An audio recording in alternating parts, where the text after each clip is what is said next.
Now we have Casey Boland standing by. And if you have a 401k, sometimes you're tempted to borrow from it. So, Casey, the question is, does it sometimes make sense to borrow from a 401k? Maybe say to pay off something like a high-interest loan. You know, I'm not a big fan of it, but sometimes the answer is maybe. There's several factors you have to consider in the decision. You know, first of all, the reason a 401k option to take out a loan is so attractive, there's no credit check, so it's very easy to get the funds, and you're paying interest to yourself. Yeah. Well, let's say you have a loan, say $8,000. It's a credit card, a high interest rate.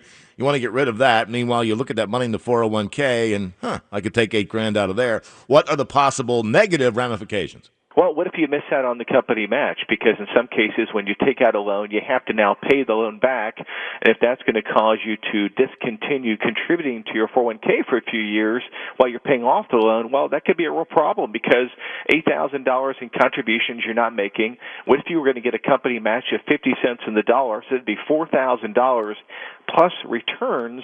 So over the course of a few years, you know, you might be missing out on maybe $13,000 when you factor in what you would put in, the match, some return.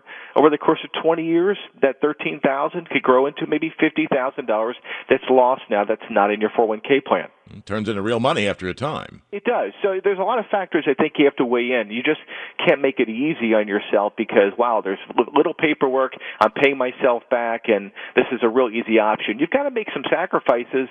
Hey, some other considerations, your tax bill is going to be higher because you're not contributing money into your 401k, which is going to increase your taxable income. And, you know, when you pay that loan back, you're going to be taxed twice on that money because once you pay the loan, it's with after-tax dollars, and then in retirement, you're going to get taxed on it again. Maybe if you can pay it back really fast. But you know what? If you could do that and contribute to the 401k a little bit, that would be okay, but then you try to stay away from doing that again in the future. Fair enough. All right, Casey Boland, Hanghold Capital Management, we thank you very much.